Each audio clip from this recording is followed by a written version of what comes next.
มักมาฮอดนี้ก็ถือว่าเรามาไกลสมควรแล้วเนาะเรามื้อนี้เราจะมาตั้งเกี่ยวกับ Advanced Setting อยู่ใน WooCommerce นี้เนาะเพื่อว่าเราจะมารู้จักนำกัน แต่ก่อนอื่นหมดจะเฮ็ดหยังเขาจะเฮ็ด local host เกี่ยวกับการสร้างพวกตัวจะสร้างเว็บไซต์นี่นะเว็บไซต์ที่มันจะ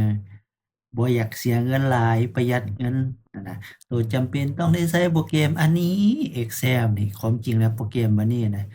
มันดีอยู่แต่ว่ามันมักล็อกตลอดแต่ให้ระวังเนาะคันผู้ใดใช้ไปแล้วมันมีปัญหามันล็อกหั้นนะพวกตัวก็อีเมลมาถามเราก็ได้เราสิบอกให้ฟังเนาะ แต่มื้ออื่นมื้อนี้เราจะขอเข้ามาเกี่ยวกับการตั้งค่า Advance นี่ก่อนเนาะเพื่อเราจะรู้จักว่าในนี้มีอิหยังเนาะก็เข้าไป WooCommerce Setting แล้วก็เข้ามา Advance ใน Advance Setting อยู่ในเพจ Setting อันนี้ก็แม่นคาร์ตธรรมดาอันนี้ Checkout Page ธรรมดาอ่า Term of Condition Term of Condition นี่หมายความว่าในกรณีที่ว่าเราต้องการให้ลูกค้าคืนเงื่อนไขในการส่งคืนเนาะความจริงแล้วเราสามารถเขียนระบุนี้ได้เราจะบอกวิธีในการสร้าง Term of Condition นี้เข้ามา Page แล้วเข้ามา Dashboard แล้วเราเข้ามา Page All Page หรือ Add Page เลยก็ได้ นี่เงื่อนไขการ refund policy ของเราเนาะเรามาเบิ่งพรีวิวอยู่นี่ก็ได้พรีวิว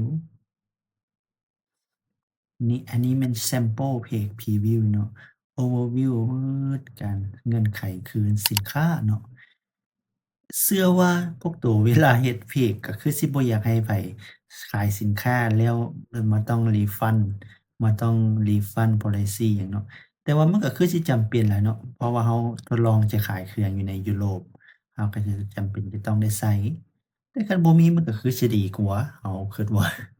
อ้าวบ่เว้าความยาวเนาะก่อนอื่นหมดเขาจะมาเฮ็ดนี่เนาะเขาจะ add page ขึ้นมาเนาะหลังจากที่เรา add page แล้วอันนี้เรา add ขึ้นมาแล้วเนาะสมมุติตัวสิ add page เนาะคอมมันค้างมันช้ามันช้าเสียเหลือเกิน สมมุติความจริงเพจอยู่ในนี้เนาะเราสามารถแก้ไขเนาะปรับปรุงเปลี่ยนไปตามที่เราต้องการได้ Term of Policy นี้ว่าเราอยากเปลี่ยนตัวนี้จะเป็นภาษาลาวก็ได้ภาษาอังกฤษก็ได้ภาษาฝรั่งก็ได้หลังจากที่เราใส่ได้แล้วเราก็เอาชื่อเพจนั้นเรามาใส่ตัวนี้เราใส่ Term ตัวนี้ and Policy นี้หลังจากเฮ็ดนี้แล้วเราก็คลิกเลื่อนลงมาเซฟสำเร็จเนาะ หลังจากที่เรากดเพจ Setup สำเร็จแล้วอยู่ในนี้ขาดเช็กเอาต์ในกรณีที่เราต้องการว่าเราต้องการว่าไปสร้างเป็นแอปพลิเคชันเนาะตัวนี้ก็แม่นสำคัญเด้อลองเอาไปไว้เรียนศึกษาเรียนรู้นำกันพวกตัวเลื่อนลงมานี้แล้วเห็นบ่ว่าในอะเคานต์นี่มันก็เพจอะเคานต์พอยต์นี่เนาะ Endpoint เนาะดาวน์โหลดเราอยากให้เพจเรามีการดาวน์โหลดก็ได้คันบ่อยากให้มันมีดาวน์โหลดกด delete ออกไปเลยข้อมูลตัวนี้เนาะ delete ออกไปเลยแล้วเพจเกี่ยวกับของเราเพจเราก็บ่สามารถดาวน์โหลดได้หลังจากเรา delete ออกแล้วก็กดเซฟหลังจากที่เราได้เบิ่งแล้วเราก็เข้าใจแล้วแล้วเราก็ตั้งค่าหยังต่างๆเรารู้จักเบิดแล้วอยู่ในเพจ setting อยู่ใน list API ตัวนี้ในกรณีที่เราเขียนโปรแกรมขึ้นมาเราอยากเอาแอปพลิเคชันมาเชื่อมต่ออยู่ใน API ตัวนี้เราก็สามารถแต่ผู้ที่จะเฮ็ดนี้ก็ต้องมีความรู้เกี่ยวกับการเขียนโคดแหน่หน่อยหนึ่งเว็บ6ก็คือกัน e-commerce setting เนาะเราอยากให้ตั้งค่าในนี้